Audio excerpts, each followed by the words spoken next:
Banyarwanda, namwe inshuti z'u Rwanda, uyu munsi turizihiza isabukuru y'imyaka 32 u Rwanda rumaze rwibohoye.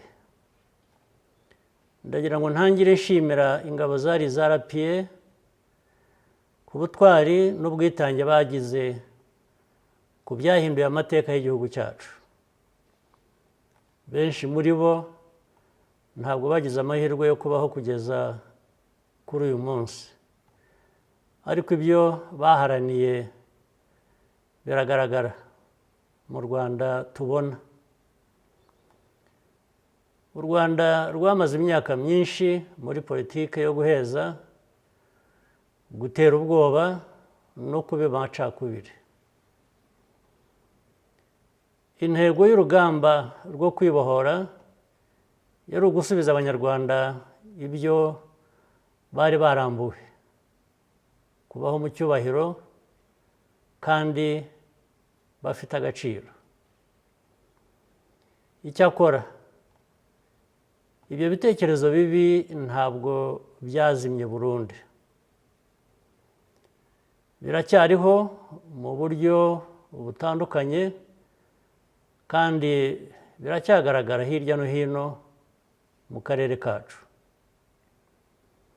Twabonye byinshi kandi twarababaye bihagije ku buryo tudashobora na rimwe gufata ibi bitekerezo nk'ikintu cyoroshye. Umutekano n'imiyoborere myiza ni umusingi w'ibyo twagezeho byose. Umutekano ujyanye no kubaho kwacu ntabwo tuwushakira gushimwa n'abahandi. Tudafite umutekano nta kindi cyashoboka. Niyo mpamvu dukomeje kuba maso kandi tugahagarara ku byo twemera. Ibyabaye hano muri iki gihugu cyacu ntibizongera, ku mpamvu imwe yumvikana. Ntabwo tuzabyemera.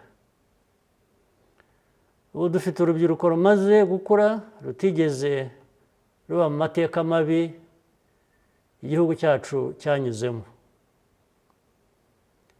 Nk'ababanjirije, urubyiruko rw'uyu munsi rugomba kumva neza ko nta wundi ufite inshingano ku Rwanda kurusha Abanyarwanda ubwabo. Hari abashobora kudushyigikira, hari n'abo tutemeranya ku bintu bimwe na bimwe, cyangwa se batumva neza icyo dushaka. Gusa icyo tuzi ni uko amaherezo bose bashobora kudutera umugongo igihe babishakiye. Twe nta yandi mahitamo dufite. Ni inshingano yacu kureba ko Umunyarwanda wese ashobora kubaho mu mahoro no gutera imbere mu gihugu cye. Niyo mpamvu kwibohora bitazigera birangira, ahubwo bizakomeza kujyana n'igihe, kandi bigaragarire mu mbaraga dushyira mu kuzamura imibereho y'abaturage bacu uko imyaka ishira. Ahazaza dukwiriye hari imbere yacu.